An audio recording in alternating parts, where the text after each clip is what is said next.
Good evening, everyone. So, I am Artela Balaro from Batch 4. So, yung topic po natin today, ito pa rin yung special chapter sa Bible, ano lumalim sa Biblia, which is kung nakaraan daw po, ang topic natin is all about covenant. So, ano ba yung covenant? Yun po yung agreement between you and the Lord. Ngayon naman, ito daw po, yung topic natin is, ito daw po yung pinakamahalaga, pinaka-importante sa covenant sa buong Biblia. Kasi daw po,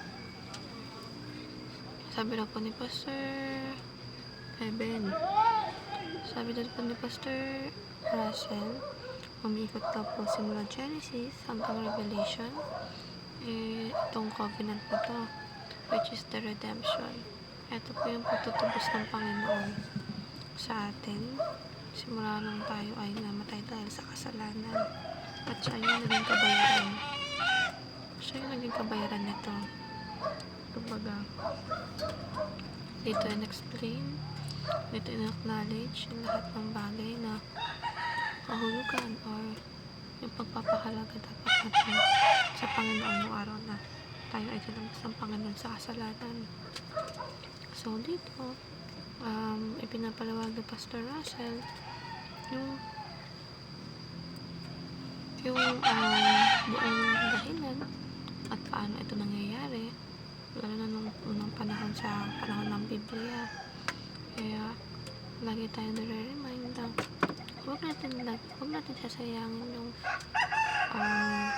yung chance na binibigay ng Panginoon sa atin araw-araw upang magbago, dahil hindi ito yung bagay na dapat natin sinasama sa araw-araw, dahil sobrang mahalaga po ng bawat araw na binibigay sa atin ng Panginoon. Dahil ang bawat araw na binibigay sa atin ay tutumbas na ito yung masakit pa yung ngipin ko. Tutumbas ito yung magiging result natin pag araw na ng maghuhukom. So, gusto ng Panginoon na tayo ay sumusunod at hindi gagawa ng mga bagay na hindi ito lumapit sa kanyang gawain.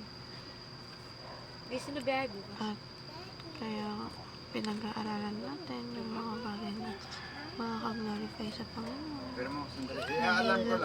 Mas pinapriority sa Panginoon, of course, yung mga tao na mahal, nung minamahal siya at sinusunod siya.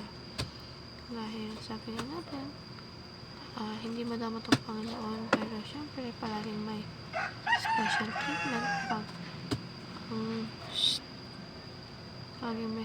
treatment pag mismong anak niya yung gumagawa ng mga bagay na ikinalulugod para sa kanya.